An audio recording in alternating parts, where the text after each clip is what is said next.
نحمده ونصلي ونسلم على رسوله الكريم وأشهد أن لا إله إلا الله وحده لا شريك له وأشهد أن محمدا عبده ورسوله أما بعد فأعوذ بالله من الشيطان الرجيم بسم الله الرحمن الرحيم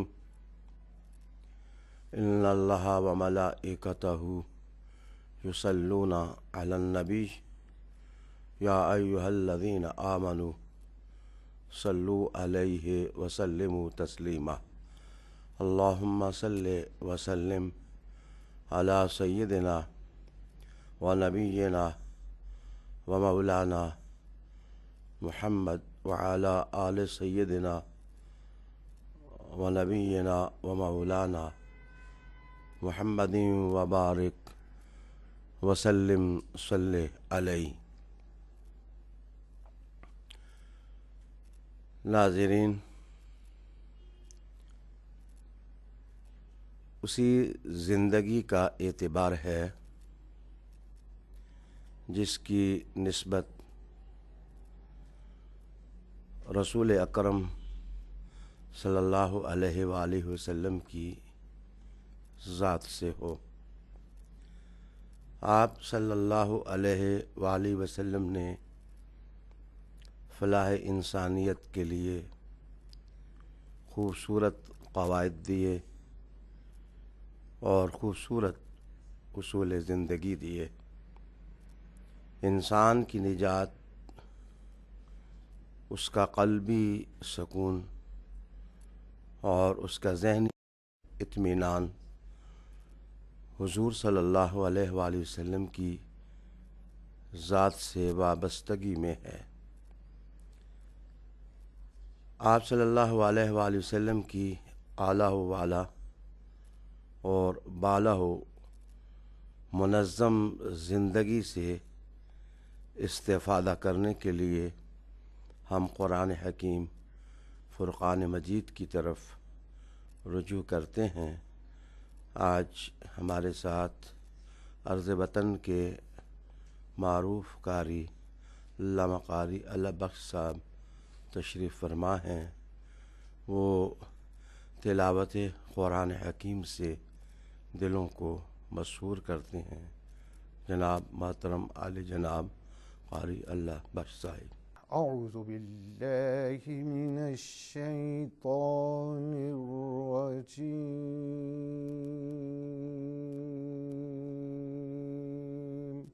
بسم اللہ الرحمن الرحیم۔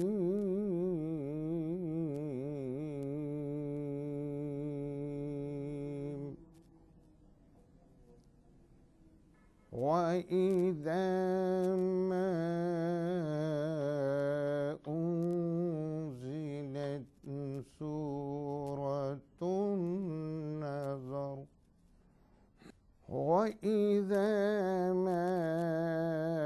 أُنزِلَتْ سُورَةٌ نَظَرَ بَعْضُهُمْ إِلَى بَعْضٍ هل يراكم من أحد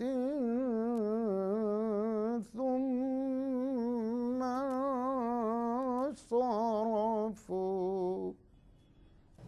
صرف الله قلوبهم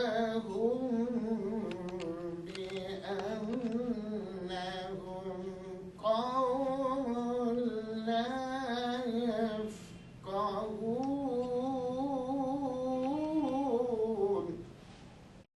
لقد جاءكم رسول من أنفسكم عزيز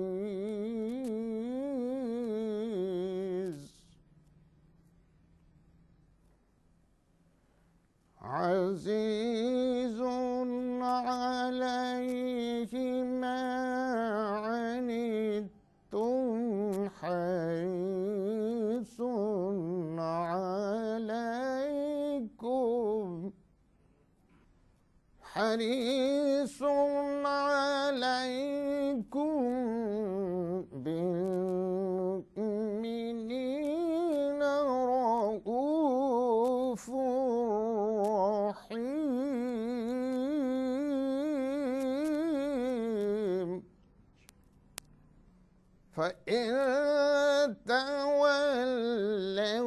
فقل حسبي الله لا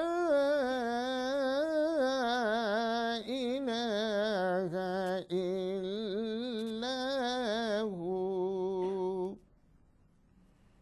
عليه توكلت وهو رب العرش العظيم.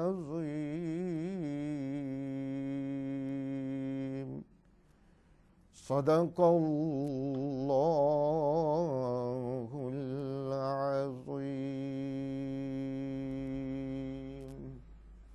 محترم قاری العباس صاحب نے قرآن حکیم فرقان مجید کی تلاوت سے ہماری روحوں اور ہمارے دلوں کو سحراب کیا. ان آیات میں پیغام تھا رسول اللہ صلی اللہ علیہ وآلہ وسلم کی آفاقی قیادت کا، کہ آپ کی شفقتیں، آپ کی رحمتیں اور آپ کا کرم قافلہ انسانیت کے لیے ہے، خصوصاً مومنوں کے ساتھ آپ رؤوف اور رحیم ہیں. آپ صلی اللہ علیہ وآلہ وسلم کی قیادت کی پناہ میں انسانیت کا آنا، انسانیت کا اپنا فائدہ اور ان کی اپنی فلاح ہے. آپ صلی اللہ علیہ وآلہ وسلم کی مدحت، آپ کا تذکرہ دلوں کو سکون دیتا ہے اور آنکھوں میں ٹھنڈک پیدا کرتا ہے. تصورات، تخیلات آج سے 1400 سال پہلے کی دنیا میں رسول اللہ علیہ السلام کے جمال سے روشناس ہوتے ہیں. محترم وقاص کھلری صاحب حضور نبی کریم علیہ السلام کے حضور بصورت نعت ہدیہ عقیدت پیش کرتے ہیں. صلی اللہ علیہ یا رسول اللہ وسلم علیہ یا حبیب اللہ. چمک تجھ سے پاتے ہیں سب پانے والے، میرا دل بھی چمکا دے چمکانے والے. چمک تجھ سے پاتے ہیں سب پانے والے، میرا دل بھی چمکا دے چمکانے والے. تو زندہ ہے واللہ، تو زندہ ہے واللہ، تو زندہ ہے واللہ، تو زندہ ہے واللہ. میرے چشم عالم سے چھپ جانے والے، میرا دل بھی چمکا دے چمکانے والے. چمک تجھ سے پاتے ہیں سب پانے والے، میرا دل بھی چمکا دے چمکانے والے. حرم کی زمین اور قدم رکھ کے چلنا، حرم کی زمین اور قدم رکھ کے چلنا، ارے سر کا موقع ہے او جانے والے، میرا دل بھی چمکا دے چمکانے والے، چمک تجھ سے پاتے ہیں سب پانے والے، میرا دل بھی چمکا دے چمکانے والے، میں مجرم ہوں آقا مجھے ساتھ لے لو، میں مجرم ہوں آقا مجھے ساتھ لے لو، کہ رستے میں ہیں جا بجا تھانے والے، میرا دل بھی چمکا دے چمکانے والے، چمک تجھ سے پاتے ہیں سب پانے والے، میرا دل بھی چمکا دے چمکانے والے، رضا نفس دشمن ہے دم میں نہ آنا، رضا نفس دشمن ہے دم میں نہ آنا، کہاں تم نے دیکھے ہیں چندرانے والے، میرا دل بھی چمکا دے چمکانے والے، میرا دل بھی چمکا دے چمکانے والے، چمک تجھ سے پاتے ہیں سب پانے والے۔ ناظرین اور سامعین، گزشتہ نشست میں اسلام آباد سے ہماری ایک بہن سمیرہ نے سوال پوچھا تھا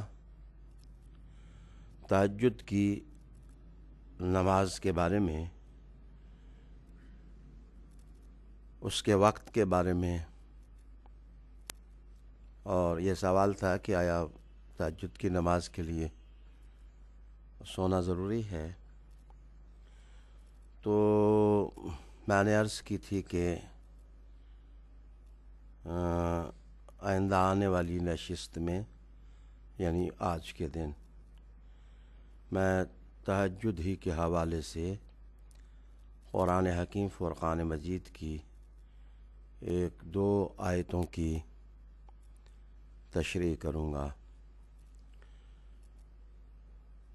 اللہ تعالیٰ نے سورہ بنی اسرائیل کے اندر ارشاد فرمایا، اعوذ باللہ من الشیطان الرجیم، بسم اللہ الرحمن الرحیم،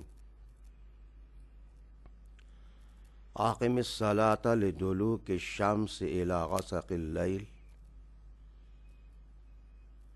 غسق الليل وقرآن الفجر إن قرآن الفجر كان مشهودا ومن الليل فتهجد به نافلة لك عسى أن يبعثك ربك مقاما محمودا۔ ان آیات کا ترجمہ میں نے خود اس طرح کیا،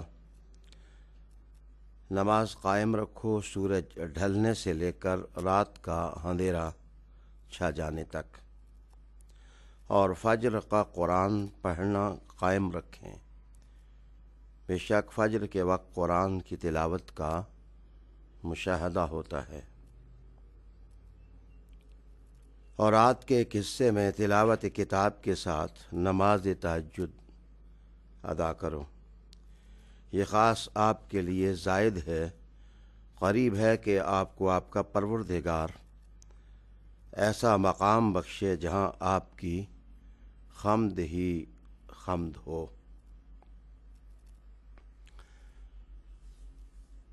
ناظرین،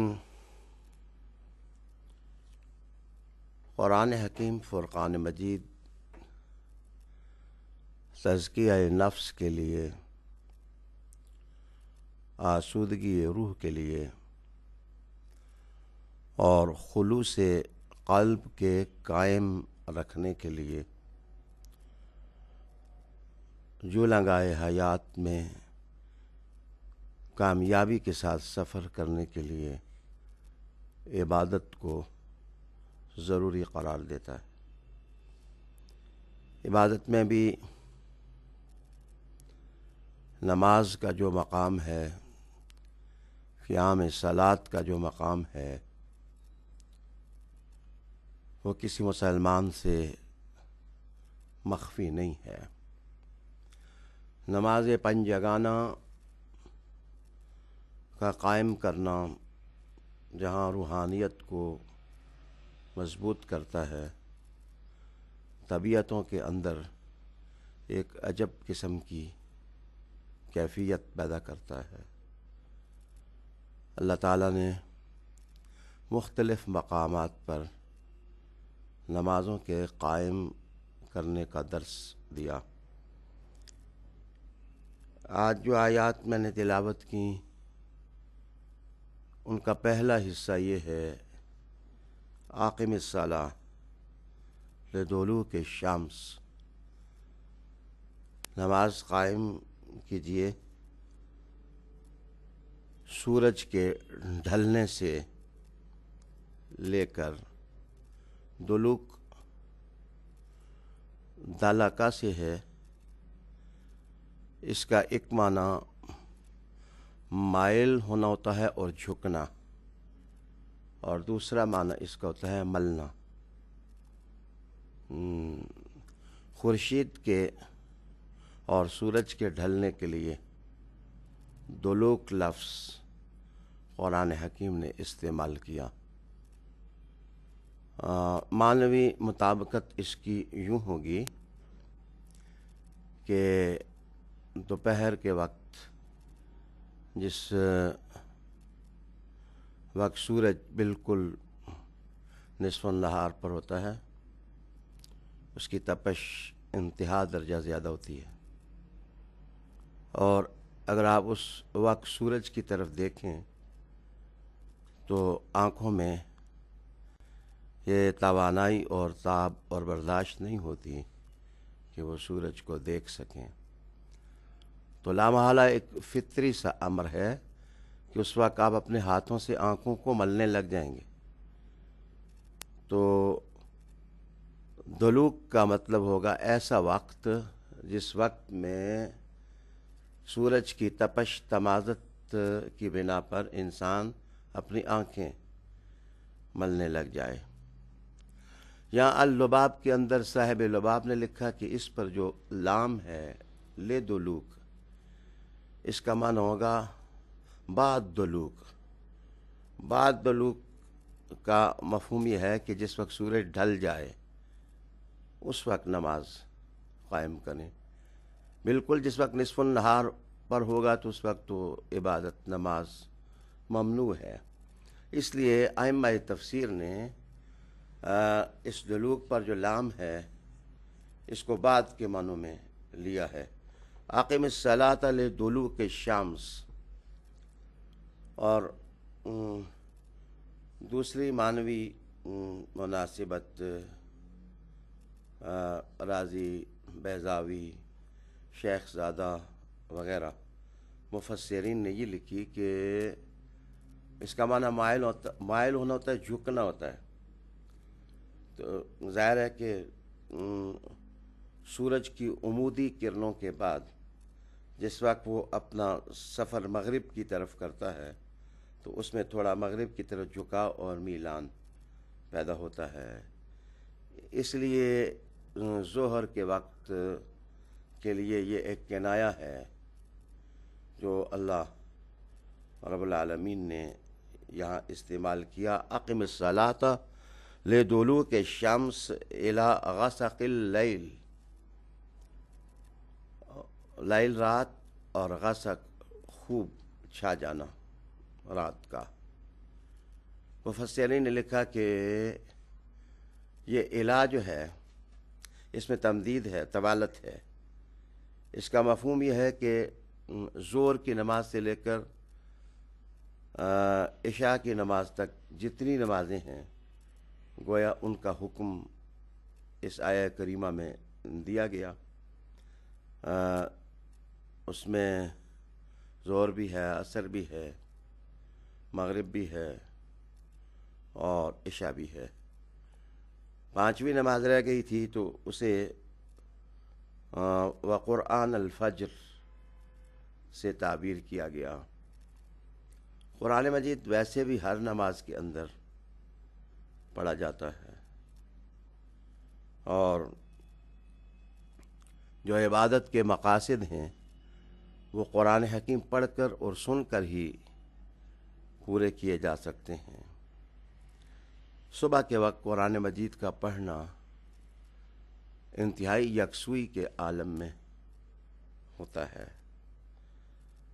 وقت باہر بدامہ ہوتا ہے، ایسے لگتا ہے کہ رات کے پیٹ سے دن پیدا ہو رہا ہے، اور بعض قرآنی کنایوں سے یہ بھی معلوم ہوتا ہے کہ رات کے وقت جیسے شب دیجور نے زمین کو اپنی آغوش میں لیا ہوتا ہے، اور صبح جس وقت آتی ہے تو وہ انگیخت، اٹھنے ابھرنے، بیداری، شوق اور اشتیاق کا وقت ہوتا ہے۔ اس موقع پر قرآن حکیم امام کا بلند آواز سے پڑھنا اور نمازیوں کا سننا عجب لذت رکھتا ہے۔ اس میں لذت مشاہدہ بھی ہے، لذت سماعت بھی ہے۔ تو رب کریم نے وقرآن الفجر کہہ کر کے دراصل صبح کی نماز کا حوالہ دیا۔ اس طرح نماز پنجگانہ کا حکم اللہ تعالیٰ نے اس آیہ کریمہ میں دیا، لیکن صبح کی نماز کی ایک خاص فضیلت بھی اللہ تعالیٰ نے ارشاد فرما دی کہ ان قرآن الفجر کان مشہودا، کہ یہ جو فجر کے وقت قرآن کا پڑھنا ہے یہ دیکھا جاتا ہے، اس کا مشاہدہ کیا جاتا ہے۔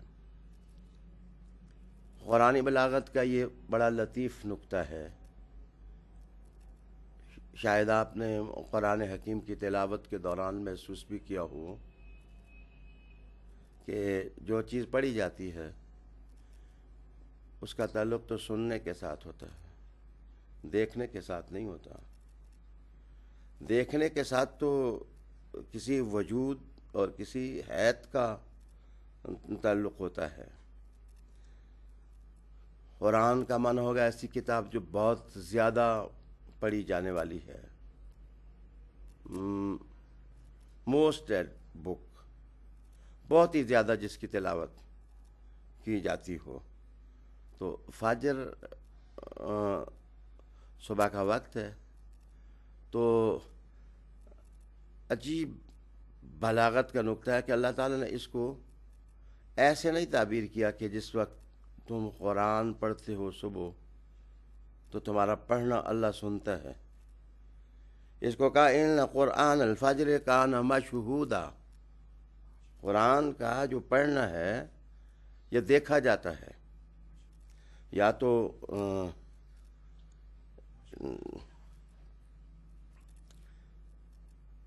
محبوب ہو جس سے آپ محبت کرتے ہیں، اس کی بات سننے میں بھی ایک لذت ہے، اور اس کی بات سننے میں بھی روح کو قوت ملتی ہے اور طاقت ملتی ہے۔ لیکن کبھی کبھار ایسے بھی ہوتا ہے کہ محبوب کی آواز صرف انسان محسوس کرے، اسے دیکھ نہ سکے، تو شوق اور اشتیاق کی آگ مزید سینے میں بڑھ جاتی ہے۔ لیکن اگر محبوب نظر بھی آئے اور وہ نگاہوں میں بھی آ جائے تو عشق کو اپنی منزل ملتی ہے اور محبت کو اپنی منزل ملتی ہے، شوق کو اپنی منزل ملتی ہے، دل کو اپنی منزل ملتی ہے، روح کو اپنا مقصود حاصل ہوتا ہے، تخیلات کی پرواز بڑھتی ہے، افکار میں بالیدگی ہوتی ہے۔ تو رب کریم نے پھر صبح کی عبادت کو پڑھنے کو دیکھنے کے ساتھ جوڑ دیا اور ارشاد ہوا ان قرآن الفجر کان مشہودا۔ ائمہ تفسیر نے اس کا ایک معنی تو یہ کیا کہ جی صبح کے وقت چونکہ رات کے فرشتے جا رہے ہوتے ہیں اور جو دن میں آتے ہیں انسان کے ساتھ وہ آ رہے ہوتے ہیں، ان کے ملاپ کا وقت ہوتا ہے، تو گویا ہجوم ملائکہ ہوتا ہے صبح کی نماز میں، اور جس وقت بندہ نماز میں کھڑا ہو، امام اس کا قرآن پڑھ رہا ہو، تو اللہ رب العالمین نے فرمایا کہ میرے مقدس، میرے معمر فرشتے جو ہیں وہ اس وقت دیکھتے ہیں انسان کو کہ وہ کس طرح منہمک ہے، مستغرق ہے عبادت میں۔ دلچسپیوں کی انتہا یوں بھی ہو جاتی ہے کہ خیال گزرتا ہے کیا وہ ملائکہ جو آ جا رہے ہوتے ہیں وہ نماز میں شریک نہیں ہوتے؟ ان کا تو کام ہی عبادت ہے۔ قرآن کہتا ہے کہ اس وقت ان کی نماز یہی ہوتی ہے کہ وہ اللہ کے امر پر، حکم پر عمل کریں۔ اللہ کا امر اور حکم کیا ہوتا ہے؟ رب کریم ان کو کہتا ہے ذرا میرے اس بندے کا نظارہ کرو جس کے بارے میں تم نے کہا تھا کہ یہ زمین میں فساد کرے گا اور یہ تو خون بہائے گا، یہ صبح کے وقت دیکھو کس طرح کبھی سجدے میں، کبھی قیام میں، کبھی حضوری کی کیفیت، کبھی قرآن پڑھنا، اور روح مچل رہی ہوتی ہے اس وقت قرآن حکیم سن کر اور پڑھ کر۔ تو خاص فرشتوں کو حکم دیا جاتا ہے دیکھو اس کو، تو جس وقت وہ دیکھ رہے ہوتے ہیں تو رب کریم نے اس کیفیت کو بیان کیا ان قرآن الفجر کان مشہودا، کہ صبح کے وقت جو قرآن پڑھا جاتا ہے نماز کے اندر وہ دیکھا جاتا ہے، یعنی عالم بالا کے فرشتے جو ہیں اس کا نظارہ کرتے ہیں۔ اگر یہ فرشتوں کا دیکھنا مراد نہ ہو تو پھر اس میں مسلمان عابد، زاہد، قاری، ساجد اور راکع جو صبح کے وقت یہ عبادتیں کر رہا ہوتا ہے اس کی شان محبوبیت یہاں مراد لی جائے گی۔ شان محبوبیت اس طرح مراد لی جائے گی کہ اللہ پاک نے فرمایا کہ ویسے تو بندہ ہر وقت میری نظر میں ہے، لیکن صبح کے وقت جس وقت وہ قرآن پڑھتا ہے، سنتا ہے، تو خاص کر میں اسے دیکھتا ہوں۔ یعنی اللہ دیکھنے والا ہوتا ہے، اور یہاں دیکھنا عام دیکھنا مراد نہیں ہے، یہاں محبت سے دیکھنا، پیار سے دیکھنا، بندے کی قسمت اور اس کی تقدیر کی بلندی دیکھیں کہ بنانے والا اپنی تخلیق کا مشاہدہ کرے اور اسے دیکھے۔ تو میرے خیال میں پیار کو اور روحانی محبت کو کسی دوسرے لفظ میں سمویا نہیں جا سکتا۔ ارشاد ہوا اقم الصلاۃ لدلوک الشمس الی غسق اللیل وقرآن الفجر ان قرآن الفجر کان مشہودا۔ اب اگلی آیت ملاحظہ ہو، اور اسی میں سوال کا جواب بھی ہے۔ ارشاد ہوا وَمِنَ اللَّيْلِ فَتَہَجَّدْ بِهِ نَافِلَةً لَكَ، اور رات کے ایک حصے میں، من تبیزیہ اگر ہو تو اس کا معنی ہوگا کہ رات کے بعض حصے میں۔ یہ حکم جو ہے یہ ساری رات کے ساتھ تعلق نہیں رکھتا بلکہ رات کے ایک چھوٹے سے حصے کے ساتھ۔ اور اگر یہ من بازیہ نہ ہو، تبیزیہ نہ ہو، بلکہ تشریفیہ ہو، تو تشریفیہ کا معنی دراصل وقت کی شرافت کو اور عظمت کو بیان کرنا ہے کہ جس وقت تہجد پڑھنے والا رات کو اٹھ کر اللہ کے سامنے جھکنا چاہتا ہے تو وہ وقت کوئی عام وقت نہیں ہوتا کہ جس کی کوئی قدر و قیمت نہ ہو. اس میں بڑی شرافت ہے، اس میں بڑی عظمت ہے.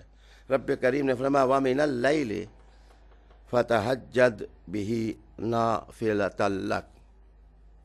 یہاں آگے تہجد کا لفظ جو ہے وہ رب کریم نے استعمال کیا، اور یہ جو خاص رات کے وقت پچھلے پہر بہت یکسوئی کا عالم جس وقت ہوتا ہے اور پوری دنیا سوئی ہوتی ہے، کوئی بخت والا بندہ ہی اس وقت جاگ رہا ہوتا ہے، اور وہ وضو کر کے بے محابہ اور بے تاب ہو کر جس وقت اپنے اللہ کے سامنے پیشانی رکھ دیتا ہے، وہ اس سے دعا کرتا ہے.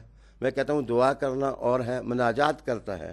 مانا یہ ہے وہ دھیرے دھیرے ہولے ہولے اپنے گناہوں کی گٹھڑیاں خود اللہ تعالیٰ کے سامنے کھولتا ہے، اور کھول کے کہتا ہے میں نے یہ بھی کیا، میں نے یہ بھی کیا، میں نے یہ بھی کیا، اے میرے اللہ مجھے تو معاف کر دے. تو وہ سہانا وقت جو کیفیت دل میں پیدا کرتا ہے وہ صرف ایک کیفیت نہیں ہوتی کہ جو باد نسیم کی طرح آئے اور ان تھوڑی سی خنکی اور مزہ پیدا کرے اور پھر چلی جائے اور بندہ محروم ہو جائے. یہ تہجد کی نماز ایک مستقل ذریعہ ہے جو کردار سازی کرتا ہے، اخلاق سازی کرتا ہے، روحانیت سازی کرتا ہے، بندے کو اندر سے مستحکم کر دیتا ہے اور مضبوط کر دیتا ہے. رب کریم نے فرمایا وَمِنَ اللَّيْلِ فَتَہَجَّدْ بِهِ نَافِلَةً لَكَ. اس وقت میرے سامنے تفسیر ہے اللباب، میں اس سے استفادہ کر رہا ہوں، اور علامہ فخر رازی کو بھی بعون اللہ تعالی پڑھا ہے. ابن عاشور کو دیکھا ہے، شنکیتی کو دیکھا ہے، صابونی کو دیکھا ہے، خازن کو دیکھا ہے. یہ ساری تفاسیر بعون اللہ پڑھی. یہاں تہجد کا معنی عرض کروں کہ اس کا معنی سونا بھی ہوتا ہے اور جاگنا بھی ہوتا ہے. یہ محض عربی زبان ہے کہ آپ اس میں دیکھیں گے کہ ایک ہی لفظ متضاد معنوں میں استعمال ہو جاتا ہے. مثلا مولا لفظ ہے تو مولا آقا کو بھی کہہ دیتے ہیں، اور مولا اور موالی غلاموں کو بھی کہہ دیتے ہیں. اب لفظوں کا معنی متعین کرنے کے لیے یا سیاق کی ضرورت پڑتی ہے یا سباق کی ضرورت پڑتی ہے، یا جو سامع ہے اور متکلم ہے اس کے اندر جو جودت طبی ہوتی ہے، لیاقت ہوتی ہے، ذہانت ہوتی ہے، وہ معنی کو متعین کرتا ہے کہ یہاں میں نے مثلا مولا لفظ ہے تو اس کا معنی میں نے آقا کرنا ہے یا اس کا معنی میں نے غلام کرنا ہے. تو یہ ناظرین تہجد کا لفظ بھی من جملہ اسی قسم کا لفظ ہے. اب میں عرض کروں کہ یہ باب تہجد تفعل تقبل یہ باب ہے، اور جب یہ باب ہوگا تو اس میں عرض کروں کہ جس وقت لفظ کوئی استعمال ہو تو ہمارے عربی قواعد کے علماء نے لکھا ہے کہ اس میں سلب کا معنی بھی پایا جاتا ہے. سلب کا معنی یعنی منفی معنی، متضاد معنی جو ہے وہ بھی پایا جاتا ہے. میں اس کی چند مثالیں دوں گا تو آپ کو سمجھ آ جائے گی. رسول اللہ علیہ السلام کے بارے میں آتا ہے جب آپ غار حرا میں تشریف لے جاتے تو بخاری کی حدیث ہے کہ یتخنسو، کہ رسول اللہ علیہ السلام وہاں تخنس کرتے. اس کا معنی بزرگوں نے کر دیا یتعبدو، رسول اللہ علیہ السلام عبادت کرتے. لیکن لغت میں خنس جو ہے اس کا معنی گناہ ہوتا ہے، لغزش ہوتا ہے اور کوتاہی ہوتا ہے. کانو یسرون علی الخنس العظیم، قرآن مجید نے اس کو استعمال کیا، اور یہاں خنس کا معنی گناہ کا ہے، اور یہ تخنس بھی اسی سے ہے. اب یہ تخنس کا معنی یہ ہوگا کہ رسول اللہ علیہ السلام غار حرا میں جاتے تاکہ وہ ذرائع اسباب جو معاشرے کے اندر گناہ کا سبب بن جاتے ہیں اور انسان بھٹک جاتا ہے. یا تخنسو کا مطلب ہوگا حضور علیہ السلام اپنے نفس کریم کو بچانے کے لیے وہ غار حرا میں چلے جاتے تاکہ یہ جو گناہ والے اسباب ذرائع کوئی اثر آپ کی ذات پر مرتب نہ کریں. اب یا تخنسو کا مطلب گناہ کرنا نہیں ہوگا، اس کا معنی ہوگا گناہ سے بچنا اور گناہ سے محفوظ رہنا اور صاحب عفت ہونا اور صاحب عصمت ہونا، یہ معنی ہوگا. ایک اور لفظ میں آپ کے سامنے لاتا ہوں، یہ تعصمہ. اب اسمن کا مطلب ہوتا ہے گناہ، لیکن جس وقت تعصمہ لفظ استعمال ہوگا تو اس کا معنی یہ نہیں کیا جائے گا کہ فلاں بندے نے گناہ کیا. اس کا معنی یہ ہوگا کہ اس نے گناہ کو اپنے سے دور کیا. ازالت الاسم جو ہے وہ اس کا معنی کیا جائے گا. تو اب تہجدہ بالکل وہی باب ہے، وہی لفظ ہے. اس کا معنی سونا بھی ہوگا اور اس کا معنی جاگنا بھی ہوگا. وہ کیسے کہ سونا اس لیے تاکہ میں بر وقت سحری کو اٹھوں اور میں اللہ کے سامنے جھک جاؤں. اب اس کا معنی تہجد کا سونا ہوگا. اور جاگنا معنی اس لیے ہوگا کہ سویا ہوا بندہ ہے تو تہجدہ، وہ بندہ اٹھا اور اٹھ کر کے اس نے اپنے آپ کو اللہ تعالیٰ کے سامنے جھکا دیا. اب حجود لفظ جو ہے وہ سونے اور جاگنے دونوں کے معنوں میں استعمال ہوگا. پہلے تو میں عرض کروں کہ یہ جو تہجد کی نماز ہے، دیکھیں اس کے اثرات انسان کی روحانی زندگی پر کیا ہیں. رسول اللہ علیہ السلام کو پہلے کہا گیا کہ اے محبوب آپ رات کے حصے میں اٹھیں اور تہجد کی نماز پڑھیں. نافلۃ اللہ، یہ زائد ایک نماز ہے. ان 5 نمازوں سے علاوہ ایک اور مزید نماز ہے جو آپ نے پڑھنی ہے. حضرت عائشہ صدیقہ رضی اللہ تعالی عنہا کی ایک روایت ہے. آپ فرماتی ہیں کہ تہجد کی نماز باقی سب کے لیے نفل تھی لیکن رسول اللہ علیہ السلام کے لیے واجب تھی، ضروری تھی. اسی طرح آپ نے وطر نماز کا بھی تذکرہ کیا اور اسی طرح آپ نے مسواک کا بھی ذکر کیا. تو شاید فقہی اعتبار سے بحث طوالت چاہتی ہے، میں اس میں ڈوبنے سے گریز کروں گا. میں صرف اتنا کہوں گا کہ سحری کے وقت اٹھ کر نماز پڑھنا رسول اللہ علیہ السلام کی سننا ہے. اور اس سے فوائد کیا ہوتے ہیں؟ پہلے تو میں آقا صلی اللہ علیہ وآلہ وسلم کی ایک حدیث آپ کو سنانا چاہوں گا. حضور علیہ السلام نے فرمایا کہ خیرکم من اطاب الکلام، بہترین آدمی تم میں سے وہ ہے جس کی باتیں خوشبو ہوں. جس وقت وہ آدمی بات کرے تو اس کی بات مہکے، وہ روح میں اترے، وہ دل میں جا گزین ہو، وہ کلہاڑوں کی طرح نہ ہو، برچھیوں کی طرح نہ ہو، وہ نیزوں اور بھالوں کی طرح نہ ہو، وہ تلواروں کی طرح کاٹنے والی نہ ہو، بلکہ انسان کے کردار کو کھڑا کرنے والی گفتگو ہو. اور رسول اللہ علیہ السلام نے فرمایا کہ خیرکم من اطاب الکلام، تم میں سے بہترین وہ ہے جس کی بات مہک رکھے، خوشبو رکھے. پھر فرمایا اور تم میں سے بہترین وہ ہے اطعم الطعام، جو لوگوں کو کھانا کھلائے. کھانا کھلانا، اچھا بعض لوگ ریفرینڈم شروع کر دیتے ہیں کہ جس کو کھانا جو ہے وہ دیا جائے وہ غریب ہونا چاہیے، وہ مسکین ہونا چاہیے. تو رسول اللہ علیہ السلام نے جس وقت مسلمان پر حقوق گنے تو آپ نے تو غریب مسکین کا بتایا ہی نہیں ہے. آپ نے تو صرف مطلق کھانا کھلانے کا ذکر کیا ہے کہ بذات خود کھانا جس وقت آپ کسی کو کھلاتے ہیں، آپ کے دسترخوان سے کھانا کھانے والا شخص غریب ہوتا ہے یا امیر ہوتا ہے. جناب یہ کھانا کھلانا یہ سنت رسول صلی اللہ علیہ وآلہ وسلم ہے. اسی لیے فقراء نے اس کھانا کھلانے کی سنت کو اپنی زندگی میں آباد کیا. تو اس کے نتائج بھی پھر دیکھا کہ تصوف والے لوگ جو ہیں وہ دنیا پر چھا گئے. ان کے اثرات کو دنیا کی کوئی قوت مٹا نہ سکی، اس لیے کہ ان کے وجود میں منفعت تھی. بابا بلے شاہ نے کہا اٹھ کھڑکے دکڑ بجے تتا ہوئے چلا آمن فقیر کھا کھا جامن راضی ہوئے بلا۔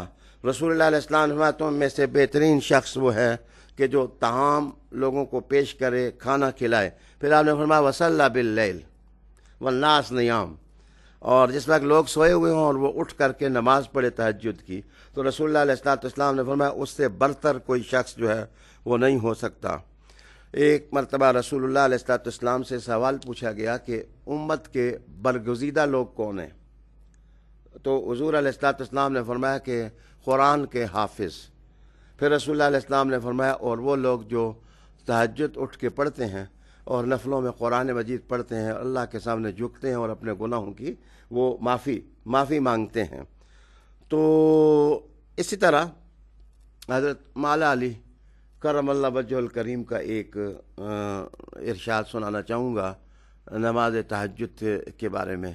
آپ نے ارشاد فرمایا کہ مسخقۃ البدن، جو شخص تہجد کی نماز پڑھتا ہے اللہ تعالیٰ کے سامنے اس وقت جھکتا ہے، اللہ تعالیٰ اس کو صحت کی دولت عطا فرماتا ہے، وہ ہمیشہ توانا رہتا ہے، اور اتنی خوشگوار طبیعت ہوتی ہے تہجد پڑھنے والے شخص کی، آپ دیکھیں گے۔ بلکہ مجھے ایک قول یاد آیا، حضرت داتا صاحب رحمۃ اللہ علیہ تعالیٰ نے کشف المحجوب کے اندر انہوں نے لکھا کہ اگر تم دیکھو کہ کسی شخص کا چہرہ برونق ہے اور تم اس کے اندر کھپتے ہو اور وہ مسلمان ہے، تو سمجھ لو کہ یہ رات کو اٹھ کر اللہ کے سامنے جھکنے والا شخص ہے۔ اس کا معنی یہ ہے کہ رات میں تہجد کی نماز جو ہے وہ انسان کے چہروں کو باوقار کرتی ہے اور رونق بخشتی ہے۔ آپ نے فرمایا کہ ومرضات للرب، اگر تہجد کی نماز تم پڑھو تو وہ اللہ تعالیٰ کی رضا کا سبب بن جاتا ہے۔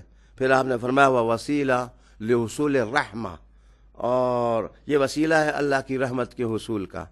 اور چوتھی بات، زبردست بات جو حضرت مولا علی کرم اللہ وجہ الکریم نے فرمائی، وَإِمْسَاكْ بِسُنَّةِ الْأَنْبِيَاءِ، اور میں جو تہجد کی نماز پڑھنے والا شخص ہے وہ تمام نبیوں کی سنت کو اپنانے والا ہوتا ہے۔ گویا اس وقت اٹھ کر کے اللہ کے سامنے جھکنا، عبادت کرنا، یہ آدم علیہ السلام سے لے کر ہمارے آقا صلی اللہ علیہ وآلہ وسلم کی ذات تک تمام انبیاء علیہ السلام کا طریقہ ہے۔ صاحب لباب لکھتے ہیں کہ رسول اللہ علیہ السلام کے حوالے سے کہ تہجد کے وقت جو شخص اٹھتا ہے، اس تہجد کے وقت میں ایک خاص گھڑی آتی ہے، فرمایا کہ اس گھڑی میں اللہ تعالیٰ اپنے اس بندے کے دل پر نظر ڈالتا ہے، اور فرمایا اس کا دل اللہ تعالیٰ کے نور سے بھر جاتا ہے۔ تو میں یہ سمجھتا ہوں یہ وہ دولت ہے جو بادشاہوں کے خزینوں میں بھی انسان کو مل نہیں سکتی۔ تو قرآن حکیم نے تو یہ کہا، بات چل نکلی تو میں یہ بتاؤں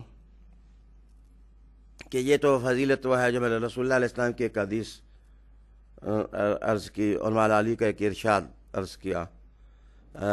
حضرت امام جعفر صادق پاک قدس سر العزیز جو نقشبندیہ سلسلے کے امام ہیں، آپ اپنے مریدین متلازمین کو نصیحت کیا کرتے تھے کہ لوگوں سحری کے وقت اٹھنا اپنی عادت بناؤ، اگر تم چاہتے ہو کہ تم مادی اور روحانی خساروں سے بچ جاؤ۔ اور ایک شخص آپ کی خدمت میں حاضر ہوا اور اس نے کہا کہ یا حضرت، میرا سوال یہ ہے کہ تہجد کی نماز مجھ سے رہ جاتی ہے۔ تو آپ مسکرائے اور کہا کہ اس راز کو آپ مجھ سے کیوں کھلواتے ہو؟ تو چھوڑو، اللہ تعالیٰ آپ کو تہجد کی نماز کی توفیق عطا کر دے۔ اس نے کہا نہیں حضور، میں پوچھ کے رہوں گا کہ مجھ سے کیوں تہجد کی نماز رہ جاتی ہے، میں کیوں نہیں اٹھتا؟ تو آپ نے فرمایا تمہارے اندر کسی کبیرہ گناہ کی عادت ہے، جس کبیرہ گناہ کی بے برکتی کی وجہ سے اللہ تعالیٰ تمہیں اس وقت کی برکتوں سے محروم کر دیتا ہے۔ اگر تم تائب ہو جاؤ تو اللہ تعالیٰ یہ روحانی تحفہ اور روحانی سوغات بھی تمہیں عطا کر دے گا۔ قرآن حکیم فرقان مجید کے ایک دوسرے مقام پر اللہ سبحانہ نے ارشاد فرمایا ان ناشئۃ اللیل ہی اشد وطئا واقوم قیلا، کہ یہ رات کے وقت اٹھنا انسان کے نفس کو روند ڈالنے میں انتہائی مؤثر ہے، اور اقوم قیلہ کا معنی یہ ہے کہ اس سے جو فصاحت اور بات کی پختگی زبان میں پیدا ہوتی ہے وہ تہجد کی نماز کی ایک برکت ہے۔ اللہ رب العالمین نے ارشاد فرمایا کہ عسیٰ ان یبعثک ربک مقاما محمودا۔ رسول کریم صلی اللہ علیہ وآلہ وسلم کو مخاطب کر کے رب کریم نے کہا کہ قریب ہے محبوب کہ اللہ تمہیں ایسے مقام پر کھڑا کر دے جہاں حمد ہی حمد ہو۔ مفسرین نے لکھا کہ اس سے مراد یا تو مقام شفاعت ہے کہ قیامت والے دن تمام مخلوق ہر نبی کے پاس جائے گی تو وہ یہی کہے گا اذهبوا الی غیری، لیکن کرتے کرتے جس وقت رسول کریم علیہ السلام کے پاس پہنچیں گے تو حضور فرمائیں گے انا لہا، اس کام کے لیے اللہ نے مجھے ہی بنایا ہے۔ تو رحمت عالم علیہ السلام اس وقت تمام کی شفاعت کریں گے۔ اس مقام کو مقام محمود سے تعبیر کیا گیا ہے، لیکن اگر محمود کا معنی لغوی لیا جائے کہ رب کریم نے کہا کہ محبوب میں تیری حیات میں ایک ایسا مقام بھی لاؤں گا کہ آج جو لوگ تمہارے مخالف ہیں اور آپ کے حزن و ملال کا ذریعہ بنے ہوئے ہیں، ایک وقت آئے گا کہ اگلے پچھلے آپ کی حمد کریں گے، نعتیں پڑھیں گے، تعریفیں آپ کی کریں گے، ہر جانب سے ہر سو سے آپ کی تعریف کی آواز آئے گی۔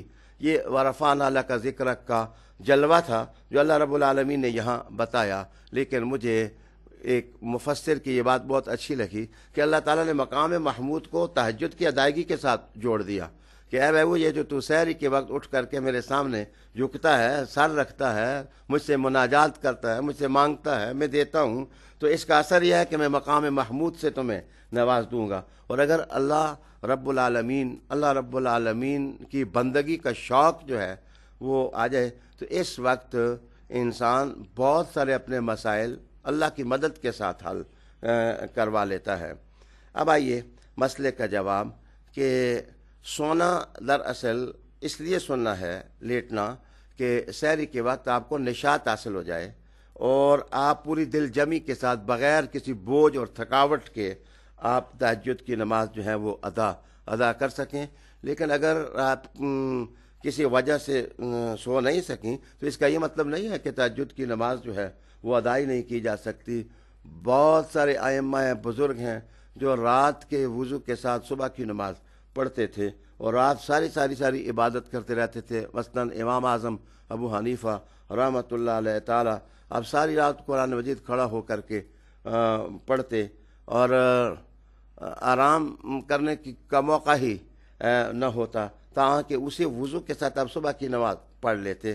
تو عام آدمی جو عام طبیعت کا آدمی ہے، چونکہ وہ اتنی مشقت نہیں کر سکتا، وہ اتنی محنت نہیں کر سکتا، تو حضور علیہ السلام تو رحمت للعالمین ہے، ان کی رحمت للعالمین ہی تھی کہ انہوں نے اپنے غلاموں کے لیے سہولت پیدا کر دی کہ سو جایا کرو، میری سنت ہے، پھر سو کے اٹھو سحری کے بعد، پھر جس وقت جھکو گے تو سجدوں کا کیف اور ہوگا اور عبادت کا مزہ ہی جو ہے وہ اور ہو جائے گا۔ ناظرین، ہم چاہیں گے کہ رسول کریم صلی اللہ علیہ وآلہ وسلم کی ایک نعت سنیں۔ سراج منیر سے گزارش ہے کہ وہ ایک نعت شریف پڑھیں۔ صلی اللہ علیہ یا رسول اللہ وسلم علیک یا حبیب اللہ۔ یہ دنیا ایک سمندر ہے مگر ساحل مدینہ ہے۔ یہ دنیا ایک سمندر ہے مگر ساحل مدینہ ہے۔ ہر ایک موج بلا کی راہ میں حائل مدینہ ہے۔ زمانہ دھوپ ہے اور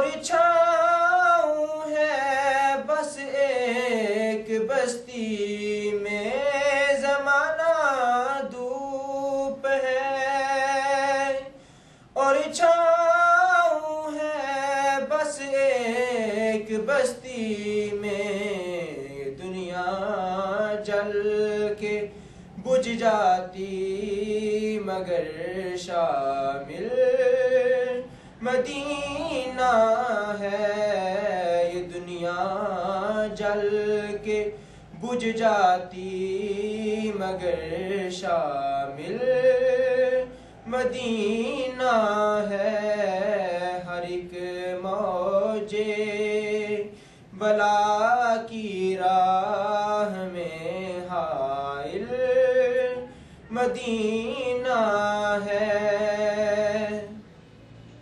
شرف مجھ کو بھی حاصل ہے محمد کی غلامی کا شرف مجھ کو بھی حاصل ہے محمد کی غلامی کا وہ میرے دل میں رہتے ہیں میرا دل بھی مدینہ ہے وہ میرے دل میں رہتے ہیں میرا دل بھی مدینہ ہے ہر ایک موج بلا کی راہ میں حائل مدینہ ہے مدینے کے مسافر تجھ پہ میرے جان و دل قربان مدینے کے مسافر تجھ پہ میرے جان و دل قربان تیری آنکھیں بتاتی ہیں تیری منزل مدینہ ہے تیری آنکھیں بتاتی ہیں تیری منزل مدینہ ہے ہر ایک موج بلا کی راہ میں حائل مدینہ ہے کرم کتنا ہے فخری ان کی ذات پاک کا مجھ پر کرم کتنا ہے فخری ان کی ذات پاک کا مجھ پر کہ میں اتنی دور کہ میں اتنی دور ہوں لیکن مجھے حاصل مدینہ ہے کہ میں اتنی دور ہوں لیکن مجھے حاصل مدینہ ہے ہر ایک موج بلا کی راہ میں حائل مدینہ ہے ناظرین اس وقت جہاں بہت سارے اور بھائی اور بہنیں ہمارے ساتھ شریک پروگرام ہیں جرمنی سے الیاس صاحب لیاقت شاہین صاحب جاوید بھٹی صاحب ملک افتخار صاحب اور ڈاکٹر ظفر اقبال نوری امریکہ سے وہ بھی پروگرام دیکھ رہے ہیں اور سب کے مدحیہ اور تعریفی جملوں کا شکریہ اور میں آپ سب کے لیے دعا گو ہوں اور فرماتے ہیں کہ جیسے آپ کا قرآن کا ترجمہ منفرد ہے یہ نشست بھی آپ نے بڑے تفرد سے قائم کی ہے اللہ تعالیٰ آپ سب کو استقامت نصیب کرے ڈاکٹر ظفر اقبال نوری صاحب میں تو سادہ سا آدمی ہوں مجھے تو کوئی سلیقہ نہیں تھا آپ کی ATI کے ساتھ رفاقت رہی اور ڈاکٹر صاحب آپ کے ساتھ پرانی میری دوستی ہے، محبت کا ایک سلسلہ ہے۔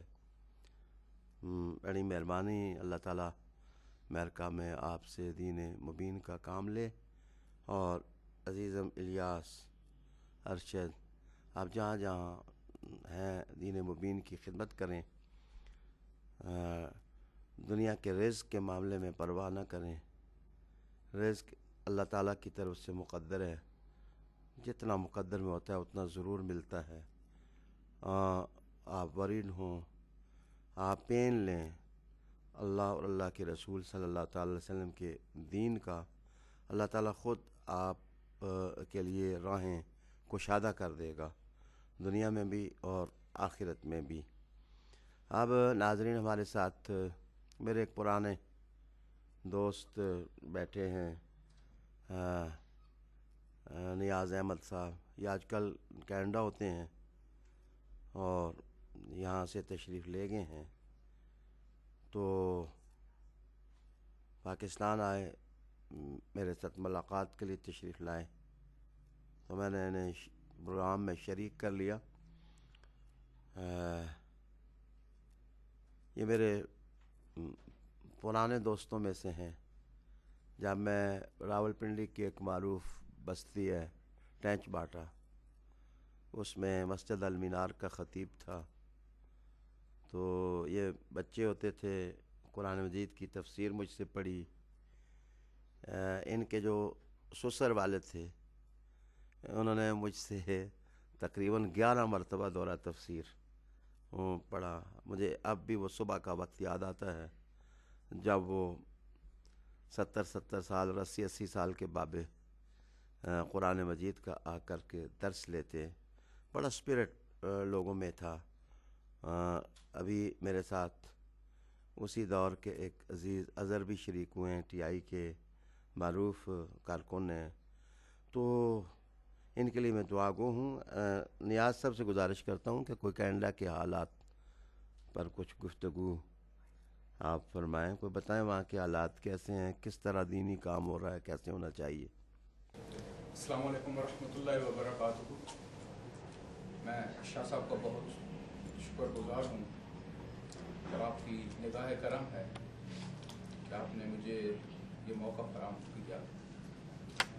میں تھوڑا سا اضافہ کرنا چاہوں گا کہ مجھ سے پہلے میرے والد صاحب بھی حضور ہی کے وہاں تربیت یافتہ ہیں۔ انہوں نے مجھے ایک دفعہ بتایا کہ آپ فلاں مسجد میں کیوں نہیں جمعہ پڑھتے ہو، آپ کو پتہ ہے کہ وہاں شاہ صاحب جمعہ پڑھاتے ہیں اور پوری کی پوری اسپیچ انگلش میں کرتے ہیں۔ تو اس طرح یہ سلسلہ الحمدللہ میرے بچے بھی جو ہیں وہ شاہ صاحب کے زیر تربیت، انہیں بھی کچھ عرصہ رہنے کا اتفاق ہوا۔ 2002 میں یہاں سے کینیڈا جانے کا مجھے اتفاق ہوا روزگار کے سلسلے میں۔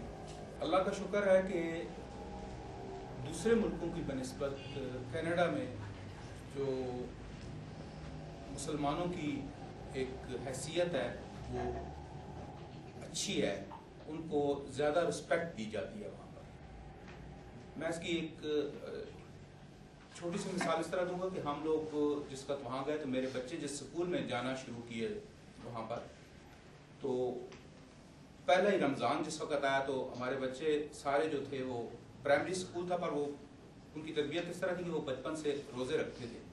تو اسکول کے ٹیچروں نے جب پوچھا کہ آپ لوگ ریسیس میں کھانا کیوں نہیں کھاتے، تو انہوں نے کہا جی کہ یہ فاسٹنگ کا ہمارا مہینہ ہے، ہم لوگ روزے رکھتے ہیں، مسلمان ہیں۔ تو انہوں نے پوچھا پھر کہ جی آپ اپنے پیرنٹس سے لکھوا کے لائیں کہ یہ روزے کیا ہیں ان کی کیا، تو وہ پھر ہمیں سے ایک ہمارے دوست تھے، وہ باقاعدہ اس اسکول میں گئے تو انہوں نے ان کو ایک لیکچر ڈیلیور کیا۔ اس کے بعد پھر انہوں نے بتایا کہ جی اس طرح ہمارے رمضان کے اینڈ کے اوپر جو ہے وہ عید ہے۔ پہلے ہمارے ہاں جو زیادہ کمیونٹی ہمارے انڈیا کے جو سکھ ہیں ان کی کمیونٹی زیادہ تھی، ان کے جو مختلف تہوار تھے وہ سکولوں میں باقاعدہ منائے جاتے تھے۔ اس کے بعد آہستہ آہستہ اب جو مسلمانوں کی تعداد بڑھتی جا رہی ہے تو ہمارے تہوار بھی ان سکولوں میں جو ہے وہ منائے جاتے ہیں۔ اسی طریقے سے ہماری جمعہ کی نماز جو ہے اس کے لیے باقاعدہ سکولوں سے اجازت دی جاتی ہے کہ ہمارے بچے جہاں مسجدیں قریب ہیں وہاں مساجد میں جا کے نماز ادا کریں۔ ہاں ایک ہمیں تربیت کی ضرورت ہے، ہماری اپنی تربیت جو ہے وہ لازمی ہے، جس طرح یہاں ہے اسی طرح وہاں ہے۔ ہم میں سے شاید بہت سارے لوگ تو اپنی نمازیں لمبی لمبی پڑھتے ہیں، پر اپنے بچوں کی طرف ہم شاید اتنی توجہ نہیں دیتے۔ تو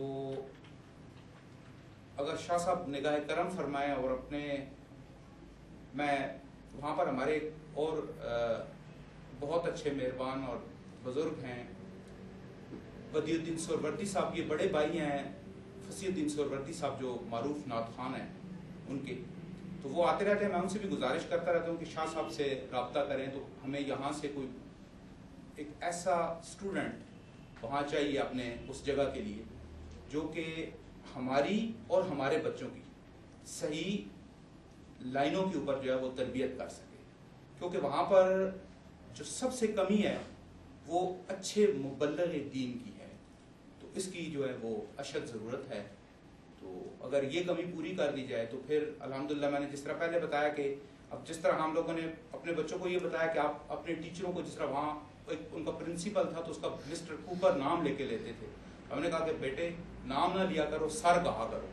تو ان لوگوں کو یہ چیزیں ان لوگوں کو بڑی پسند آئیں۔ ویسے تو وہ اخلاق بڑے اعلیٰ اخلاق کے لوگ ہیں، بڑی رسپیکٹ کرتے ہیں ہیومینٹیز کی، انسانیت کی، پر کچھ چیزیں ایسی تھیں جو ان لوگوں نے، ہمارے بچوں نے جب ایڈ کی تو ان کو پتہ لگا کہ واقعی اسلام جو ہے وہ اس کی قدریں ہی کچھ مختلف ہیں، وہ کچھ اور قسم کی رسپیکٹ جو ہے وہ دیتا ہے۔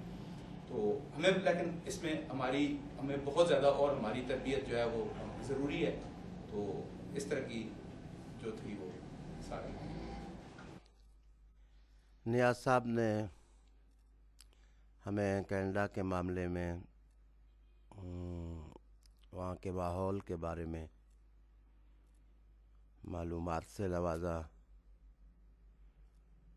اور کچھ ان کی آرزوئیں ہیں، خواہشیں ہیں۔ تو اللہ تعالیٰ کا دین فطرت ہے، میں نہیں کروں گا تو کوئی اور کرے گا۔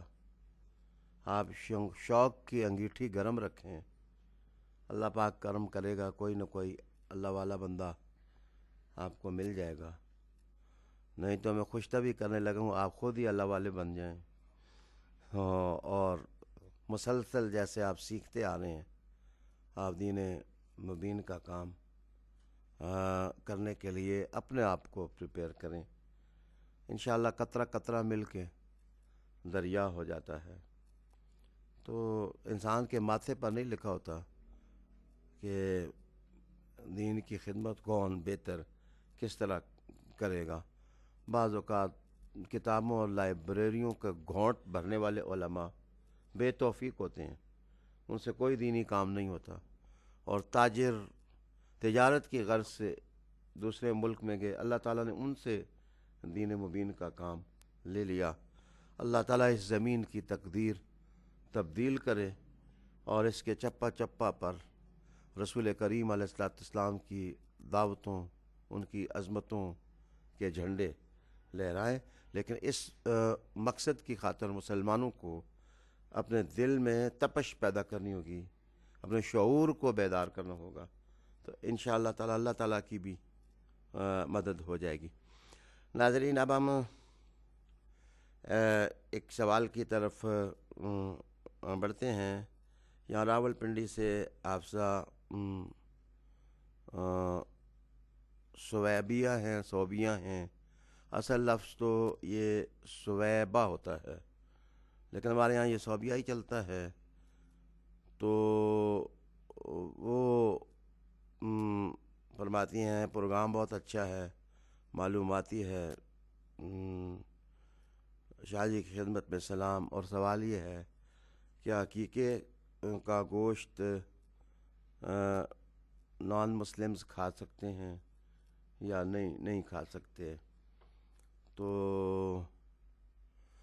حافظہ صاحبہ،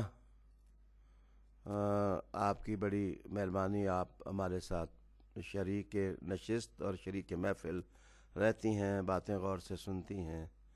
اللہ تعالیٰ قرآن اور رسول کریم علیہ السلام کی حدیث کو آپ کے لیے مشعل راہ بنائے، آپ کا گھر، آپ کا ذہن، دل، روح سب کچھ منور ہو۔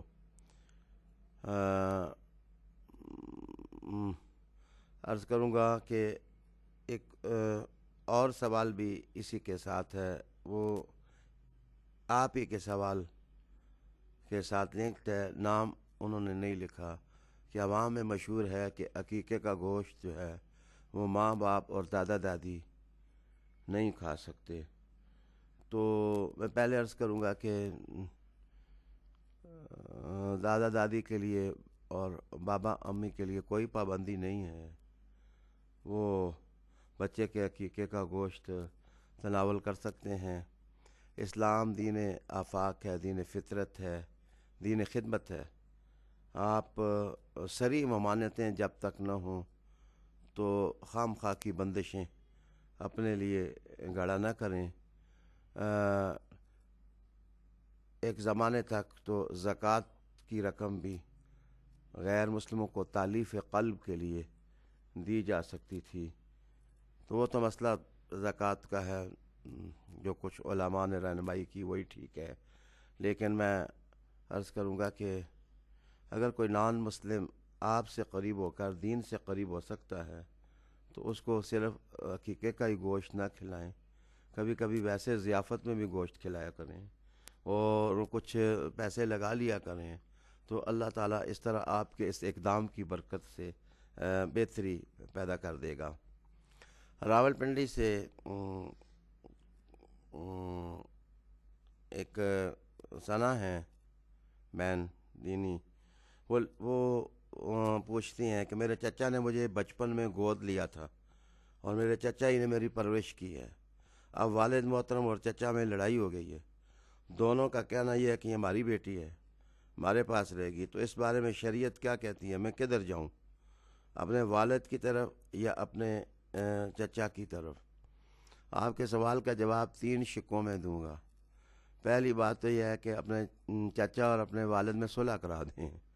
اگر صلح ہو جائے تو اس جیسی بابرکت چیز کوئی اور نہیں، اور ان کو کوئی شریعت کی شک بتائیں کہ رسول اللہ علیہ السلام نے کہا ہے کہ مسلمان کے لیے 3 دن سے زیادہ ناراض رہنا یہ ٹھیک نہیں ہے، تو وہ مسلمان ہیں، دین کو مانتے ہیں، تو اتنی طبیعت میں شدت اور سختی نہیں ہونی چاہیے، راضی ہو جائیں۔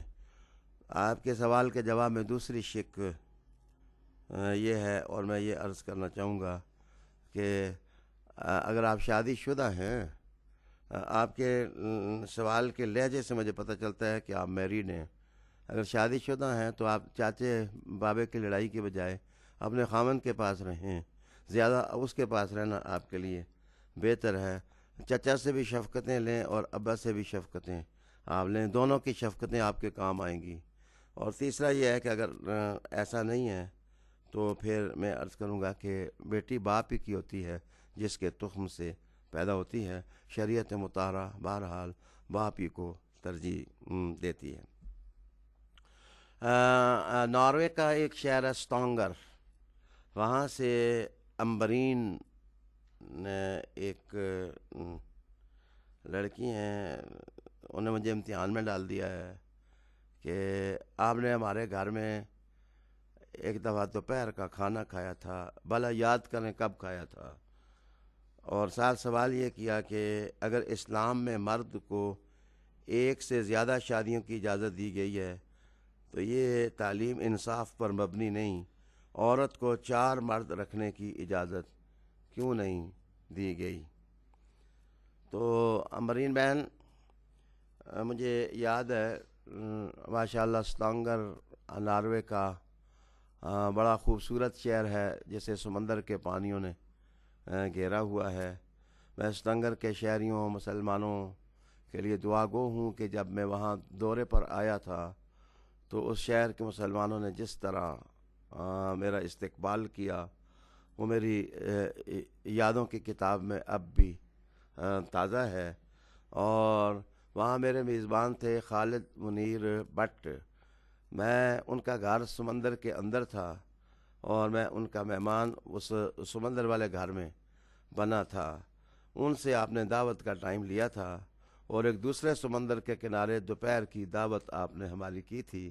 آپ کے بھائیوں نے اور والد صاحب نے بڑا پرتکلف کھانا مجھے کھلایا تھا، اور مجھے یہ بھی یاد ہے کہ کچن کے اندر آپ میرے سامنے آئی تھیں اور میں نے آپ کے سلام کے جواب میں آپ کو شفقت و محبت دی تھی اور یہ نصیحت کی تھی. آپ نے مجھے کہا تھا کوئی نصیحت کریں، تو میں نے کہا تھا کہ نماز قائم کریں. اب میں نے اتنی ہسٹری آپ کو بتا دی ہے. اب میں آپ کے سوال کی طرف آؤں گا. آپ نے پوچھا ہے کہ عورت کو 4 شادیوں کی اجازت کیوں نہیں دی گئی. میں آپ کو بتاؤں گا کہ کسی بچے کے لیے باپ کی شناخت نہ ہونا انتہائی کربناک لمحہ ہوتا ہے اس بچے کے لیے. بینگ مسلم آپ کو سوچنا یہ چاہیے کہ یتیم کے جو حقوق رسول اللہ علیہ السلام نے بیان کیے یا قرآن حکیم نے بیان کیے، وہ اسلامی تعلیمات کا تفرد ہے. حضور علیہ السلام نے فرمایا کہ جس شخص نے یتیم کی کفالت کی، پھر 2 انگلیاں جوڑ کے کہیں یتیم کا کفیل قیامت والے دن میرے ساتھ ایسے ہوگا جیسے یہ 2 انگلیاں آپس میں جڑی ہوئی ہیں. تو رسول اللہ علیہ السلام نے جو یتیم کی کفالت پر زور دیا، اور سورہ دحا نے تو کہا فَأَمَّا الْيَتِيمَ فَلَا تَقْهَرْ وَأَمَّا السَّائِلَ فَلَا تَنْهَرْ، کہ آپ یتیم کو دھتکاریے نہ، جھڑکی نہ دیجیے، ڈانٹیے نہ. تو میں آپ کو بتاؤں کہ جس بچے کا باپ نہ ہو اس کو بڑی ذہنی اذیتیں ہوتی ہیں. اس کی زندگی کا ایک ایک لمحہ کربناک ہوتا ہے. بے چینی اور کشمکش اس کی شخصیت میں اس کو رون ڈالتی ہے. تو باپ کی شناخت اسلام میں بڑی اہمیت کی حامل ہے. اگر عورت کو 4 شادیوں کی بیک وقت اجازت دے دی جاتی تو میری بہن اس کے شکم سے جو اولاد پیدا ہوتی کوئی پتہ نہ چلتا کہ یہ کس باپ کا بیٹا ہے اور کس باپ کی بیٹی ہے. اور یہ شناخت کے ختم ہونے سے بچہ اپنی پرورش کے لحاظ سے، نشو و نما کے لحاظ سے محروم ہو جاتا. تو اسلام میں شناختیں اسی لیے ضروری قرار دی گئی ہیں. ایک ایسا معاشرہ، میں ایک مثال دیتا ہوں. بچہ اسکول میں جاتا ہے، اس کو تعارف کے لیے کہا جاتا ہے کہ آپ کس کے بیٹے ہیں. وہ کہے مجھے پتہ ہی نہیں ہے، میری امی کے 4 خامد ہیں، مجھے کیا پتہ ہے میں کس ابے کا میں بیٹا ہوں. تو نفسیاتی اعتبار سے سائیکولوجیکلی اس کی جو کیفیت ہوگی وہ اندر سے ٹوٹ پھوٹ کا وہ شکار ہوگا. میں سمجھتا ہوں اس کو لفظوں میں بیان نہیں کیا جا سکتا. اسلام ایک دین ہے، ایک مذہب ہے. وہ دباؤ میں نہیں فیصلے کرتا کہ آپ کے اسٹانگر کا مسئلہ کیا ہے، یا امریکہ کا مسئلہ کیا ہے، یا آسٹریلیا کا مسئلہ کیا ہے. اس کے فیصلے میرٹ پر ہوتے ہیں، اصولوں پر ہوتے ہیں، ضوابط پر ہوتے ہیں. ایک چیز.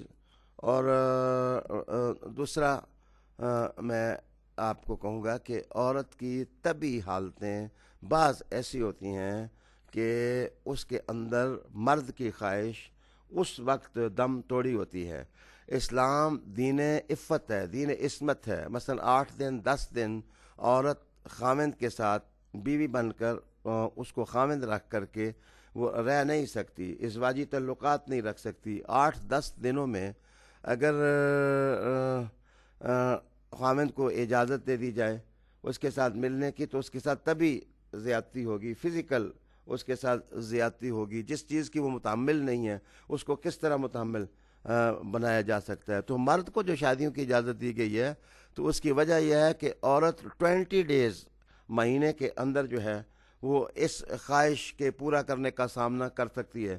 لیکن مرد جو ہے وہ تو 30 ڈیز اور 31 ڈیز جو ہے وہ کر سکتا ہے. اگر اس کے لیے بندوبست کوئی نہ ہوتا تو وہ 10 ڈیز میں گناہ کا ارتکاب وہ کر سکتا ہے. اس لیے اس کو تو شادیوں کی اجازت دی گئی، لیکن ایک عورت جو ہے اس کی طبعی حالت کو دیکھ کر اس کو اجازت نہیں دی گئی. پھر میں آپ کو یہ بھی بتاؤں کہ ایک مرد جو ہے اس میں عورت کے ساتھ کسی دوسرے مرد کا ملنا ایک فطرت ہے، نیچر ہے مرد کی کہ وہ اس کو ٹالریٹ نہیں کرتا، اس سے دنگا فساد جھگڑا اس سے جنم لے سکتا ہے۔ اور عورت جو ہے اس کی عادت یہ ہے کہ وہ ایک ہی کی بن کے رہ سکتی ہے، وہ دو کی بن ہی نہیں سکتی۔ اس کی سائیکو یہ ہے، اس کی فطرت یہ ہے، وہ اگر کسی سے لو بھی کرے، محبت بھی کرے، تو وہ ایک ہی سے محبت کرتی ہے، 100 کو نہیں رکھ سکتی۔ اور اگر کوئی عورت ایسے کرتی ہے تو اس میں بہیمیت آ گئی ہے، اینیمل کا سٹائل آف لائف آ گیا۔ بلکہ میں آپ کو بتاؤں کہ کتاب الحیوانات کے اندر میں نے پڑھا ہے کہ علامہ ضمیری لکھتے ہیں کہ بندروں کو آپ دیکھیں کہ بندر جس مادہ بندریا کے ساتھ اس کا تعلق ہوتا ہے، وہ اس کو ٹالریٹ نہیں کرتا کہ کوئی دوسرا بندر اس کو چھیڑے، اور نہ ہی جو ہے اس کی مادہ جو ہے وہ دوسرے سے مکس اپ جو ہے وہ ہونے کی کوشش کرتی ہے۔ تو بہت ساری چیزیں نیچر کے ساتھ تعلق رکھتی ہیں، اور بہت ساری چیزیں جو ہیں وہ شناخت اور نسب کے ساتھ تعلق رکھتی ہیں۔ یہ وجہ ہے کہ عورت کو 4 شادیوں کی اجازت اسلام نے نہیں دی، معاف کیجئے، بلکہ میں تو یہ کہوں گا کرسچینٹی نے بھی نہیں دی ہیں۔ آپ کہتے ہیں اسلام نے نہیں دی ہیں، تو کسی دوسرے مذہب نے بھی تو اور عورت کو یہ اجازت نہیں دی ہے۔ جہاں مذہب پائمال ہوا ہے، جہاں ریلیجن کو پائمال کیا گیا ہے، وہاں یہ آوارگی پیدا ہوئی ہے۔ مذہب کوئی بھی ہو وہ اس چیز کی حوصلہ افزائی نہیں کرتا ہے۔ اس کے بعد ایک اور سوال کیا ہے محمد عامر صاحب نے۔ ان کا سوال ذرا ٹیکنیکل ہے۔ وہ کہتے ہیں کیا یہ قرآن مجید معنی کے لحاظ سے اصلی ہے یا ترکیب و ترتیب کے لحاظ سے بھی اصلی ہے؟ کہا یہ جاتا ہے کہ حضرت عثمان نے بہت سارے نسخے جلا دیے تھے۔ اس قسم کی باتیں بھی سننے میں آتی ہیں کہ تدوین قرآن کریم کے لیے چیئرمین حضرت زید ابن ثابت کو بنایا گیا تھا۔ اکابرین صحابہ کی موجودگی میں حضرت زید ابن ثابت کو چیئرمین بنانا کیسا تھا؟ بلکہ اہل تشیع یہ کہتے ہیں کہ حضرت علی نے حضرت زید ابن ثابت کو یہ کہا تھا تمہارا مدینے کی گلیوں میں پھرنا مجھے یاد ہے، اور بالوں کی لٹیں بنا کر چلنا بھی یاد ہے۔ شاہ جی، اس سے پہلے آپ ایک پروگرام میں خلفائے راشدین کے حوالے سے ایک سوال کا بڑا مفصل جواب دے چکے ہیں، بڑی تشفی ہوئی تھی ذہنی۔ مہربانی کریں اس پر بھی کوئی گفتگو کریں۔ تو محمد عامر، پہلے تو میں آپ کا شکریہ ادا کروں گا کہ آپ نے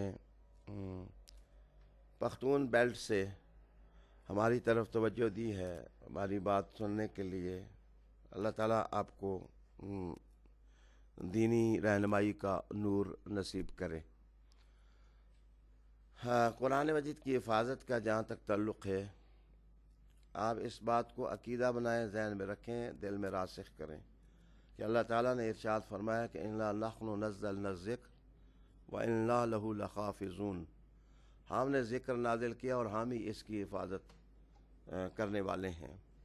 تو جہاں تک قرآن مجید کی حفاظت کا تعلق ہے، اگر اس کی ترکیب کو ہم یہ کہیں گے کہ یہ ٹھیک نہیں ہے، زمانہ رسول کی طرح نہیں ہے، تو میرے خیال میں یہ حفاظت ربی جو ہے، اللہ تعالیٰ نے جو حفاظت کا ذمہ لیا ہے، میرے خیال میں ہم اس حفاظتی اقدام کو توڑنے کا خواہ تصور اپنے ذہن میں قائم کریں گے۔ رسول اللہ علیہ السلام نے حفاظت قرآن کے لیے سب سے پہلا اہتمام یہ کیا تھا کہ رسول اللہ علیہ السلام خود قرآن حکیم یاد کر کے اپنے صحابہ کو سناتے تھے۔ صحابہ میں یہ ذوق پیدا کیا تھا کہ جو قرآن مجید اترتا چلا جاتا وہ اس کو زبانی یاد کرتے چلے جاتے۔ یہ لطیف بات آپ کو بتاؤں کہ پہلے مسلمان حضرت ابو بکر صدیق رضی اللہ تعالیٰ عنہ ہیں، حضرت مولا علی ہیں، حضرت خدیجۃ الکبریٰ ہیں، حضرت زید ہیں۔ تو اگر آپ قرآن مجید کی حفاظت کی تاریخ پڑھنا چاہیں تو یہاں سے شروع کریں کہ یہ جو پہلے لوگ جنہوں نے اسلام قبول کیا تھا، یہ غیر حافظ نہیں تھے، یہ سارے قرآن مجید کو یاد کرنے والے تھے، اور وہی قرآن مجید یاد کرنے والے تھے جو رسول اللہ صلی اللہ علیہ وآلہ وسلم نے سنایا۔ اس کے لیے ذہن کو اس طرف لے جانا کہ جناب قرآن مجید لکھا گیا یا نہ لکھا گیا تو یہ ہوا اور وہ ہوا۔ حفاظت کا سب سے محکم طریقہ یہ تھا کہ نمازوں کے اندر رسول اللہ علیہ السلام خود بھی قرآن مجید پڑھتے، صحابہ پڑھتے، سنتے۔ تو اس طرح یہ جو دور ہے قرآن حکیم کا، یہ حفاظت کا سب سے اعلیٰ و بالا والا بندوبست تھا۔ اور میں یہ بھی آپ کو بتاؤں کہ رسول اللہ علیہ السلام جب کوئی آیت قرآن مجید کی نازل ہوتی تھی تو آپ صلی اللہ تعالیٰ علیہ وسلم لکھواتے تھے اس کو باقاعدہ، اس کو فلاں صورت کے فلاں مقام پر اس صورت کو جو ہے وہ لکھ لیا جائے، اس آیت کو لکھ لیا جائے۔ تو اس کا مطلب یہ ہوا کہ جہاں رسول اللہ علیہ السلام نے یاد کرنے کی ترغیب دلائی، وہاں رسول اللہ علیہ السلام نے خود جو ہے وہ قرآن مجید لکھوایا، اس کی کتابت کرائی۔ چھلکوں پر لکھا گیا، لکڑیوں پر لکھا گیا، پتھروں پر لکھا گیا، کپڑوں پر لکھا گیا، اطلس پر لکھا گیا، دیباج پر قرآن حکیم لکھا گیا۔ اور میں آپ کو بتاتا چلوں کہ اس کی حفاظت کا بندوبست بھی رسول اللہ علیہ السلام نے باقاعدہ کیا ہوا تھا، بلکہ حدیث شریف میں آتا ہے کہ ڈوریوں کے ساتھ ان تمام چیزوں کو محفوظ کر کے رسول اللہ علیہ السلام نے یہ امانت حضرت ابوبکر صدیق رضی اللہ تعالی عنہ کو دے رکھی تھی۔ اس لیے اس طرف ذہن کا لے جانا کہ شاید لکھا نہیں گیا، لکھا گیا تو کسی نے مرضی سے لکھا یا ترکیب بدل گئی، یہ ترتیب، اس کی ترکیب، اس کے الفاظ، اس کے معانی، اس کی آیات، یہ سب کچھ وہی ہے جو محمد الرسول اللہ صلی اللہ تعالیٰ علیہ وسلم کے سینے پر نازل ہوا اور آپ نے لکھایا، یاد کرایا۔ بلکہ میں آپ کو یہ بھی بتاؤں کہ رسول اللہ علیہ السلام کے ساتھ تو ہر سال رمضان میں جبرائیل امین آ کر دور کرتے تھے، دور کرنے کے بعد جو ہے وہ توثیق ہو جاتی تھی کہ یہ آیت، اس کا مطلب ہے کہ یہ گاڈ ریویلڈ بک ہی نہیں، اس کو یاد کرنے کا ایک ریویلڈ سسٹم تھا جو رسول اللہ صلی اللہ تعالیٰ علیہ وآلہ وسلم نے اختیار کیا۔ پھر میں بتاتا چلوں کہ وہی قرآن مجید محفوظ جو ہے وہ حضرت عمر رضی اللہ تعالیٰ عنہ کے پاس پہنچا۔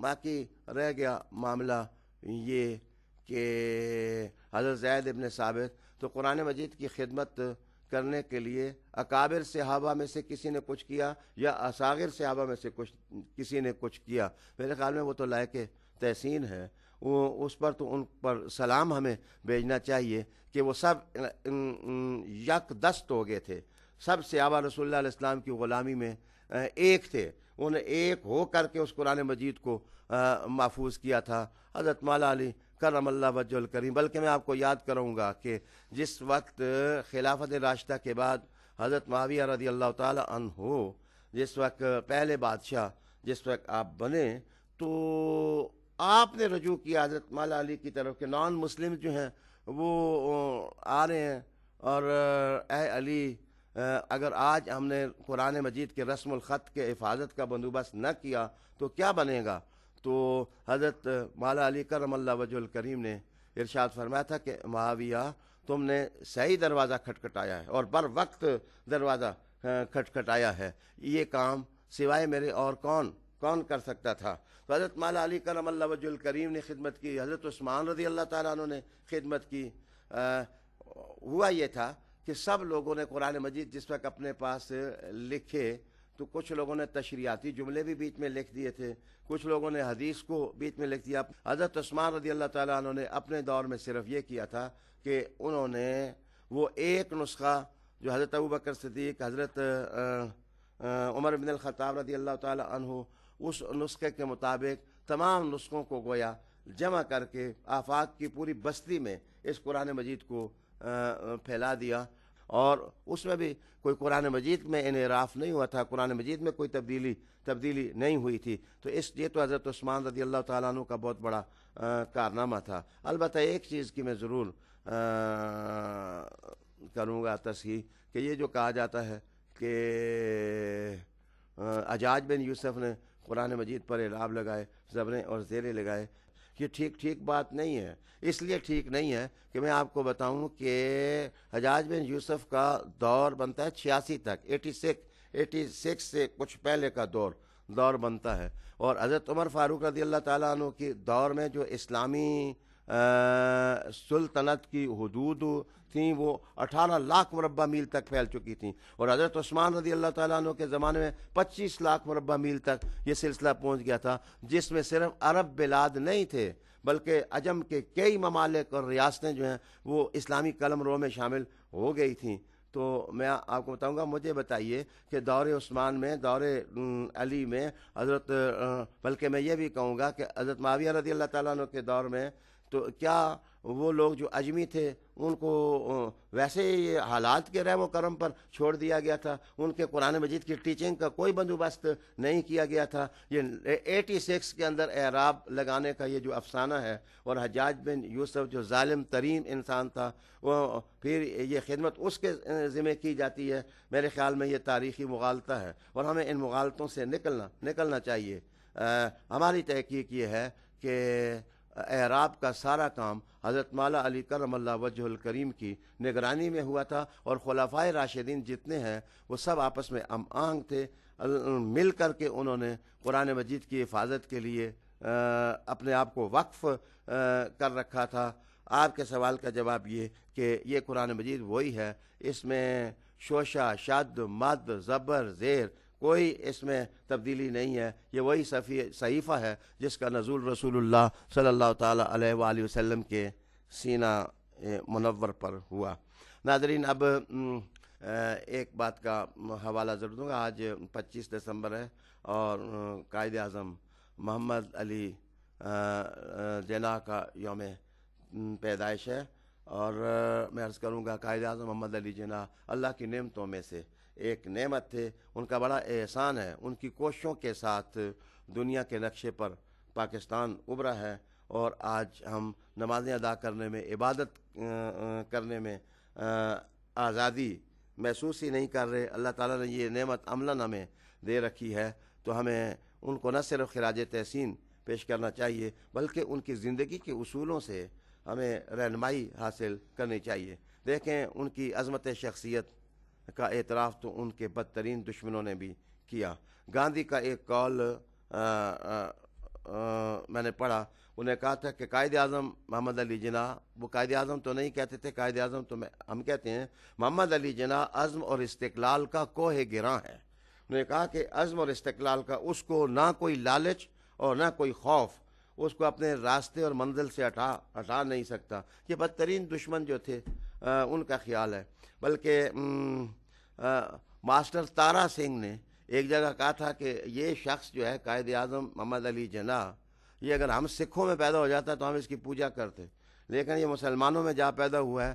بے شک اس نے ٹھیک کہا ہے کہ مسلمان اللہ کی ذات کے سوا کسی اور کو عبادت کے لائق سمجھتے نہیں، ہم صرف تعریف کرتے ہیں، ان کے لیے دعا کرتے ہیں۔ میں ذاتی طور پر آپ کو کہوں گا کہ ایک بہت بڑی بات یہ ہے کہ ایک دفعہ وائسرائے نے کہا قائد اعظم محمد علی جناح کے لیے کہ یہ ایسا شخص ہے جس پر اعتماد کیا جا سکتا ہے۔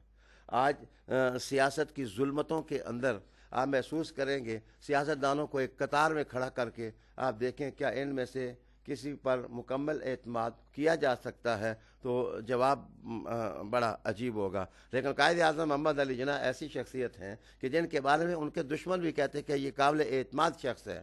پھر میں آپ سے کہوں گا کہ قائد اعظم محمد علی جناح کی خوبی یہ تھی کہ انہیں اپنی ساری زندگی ایک تحریک لانچ کی، ایک ٹارگٹ اچیو کیا، ایک ڈیسٹینیشن کی دہلیز کو انہوں نے کس کیا، لیکن آپ نے اپنی تحریروں میں کبھی اپنے مخالفین کا نام لے کر ان کی مخالفت نہ کی۔ آپ نے پورا فوکس رکھا اپنے آپ کو اپنی ڈیسٹینیشن اور مقصد کے لیے۔ اگر ہم اپنے وجود کو بااعتماد بنانے کے لیے، اپنے ملک کی سالیڈیرٹی کے لیے، وفادار بنانے کے لیے یکسو ہو کر کے اپنے مقصد زندگی کو طاقت دینے کے لیے وقف کر دیں تو کوئی وجہ نہیں ہے کہ ترقیاں ہمارا استقبال نہ کریں۔